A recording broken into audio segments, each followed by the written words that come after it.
Title: The Haunted Alley. The main character of this story is Tan, a reporter for a newspaper, and at the same time, a young writer whose short stories have recently gained significant attention. The Haunted Alley. Tan was born in Tan Hoa. Like most students from out of town, from his university days until now, he's moved through countless rented rooms scattered across Hanoi. His most recent place was on Hong Hoa Tam Street. But after a falling out with the landlord and feeling the environment wasn't conducive to the kind of work he often had to do at home, Tan decided to move again. It didn't take long for him to find a new place that suited him well, reasonably priced and located near Chua Long Street. Once he'd settled in, Tan began to take notice of his new surroundings.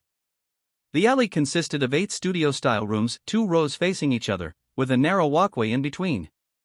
Each room measured around 14 square meters. But unlike most boarding areas in the city, usually packed with students, this one was different. Most of the tenants here were already working adults. In the same row as Tan's room, the one on the far end was rented by a nightclub girl. She embodied all the telltale signs of her trade, sleeping all day, only going to work after 7 p.m. She barely interacted with anyone and never said hello. It was as if the people around her didn't even exist. Her provocative clothing often piqued Tan's curiosity enough that he considered starting a story based on her life. But she never once acknowledged him or anyone else. So, Tan shelved his idea of writing about a nightclub girl, for now. At the opposite end of the row lived a young police officer named Tu, fresh out of the academy. Tan found him strange. He never seemed to be home without being completely drunk. He worked all day and stumbled in at night, reeking of alcohol and barely conscious. Next to Tan's room was a man named Lai, also young, but completely consumed by lofty philosophies and abstract thinking. He worked in a government office and had once lectured Tan for hours about Marxism, materialism, Ho Chi Minh's thoughts, and how religion was the opium of the masses. A model communist, Tan thought to himself. Fortunately, Lai was rarely home either. On the opposite row, the 2 front rooms were shared by 6 blue-collar workers, 3 men in one, 3 women in the other. They lived frugally, working and saving as much as they could. Rarely did they return before 10 p.m., and they were always up before dawn. At the far end of that row was a room that had remained vacant since Tan moved in. No one ever spoke of it.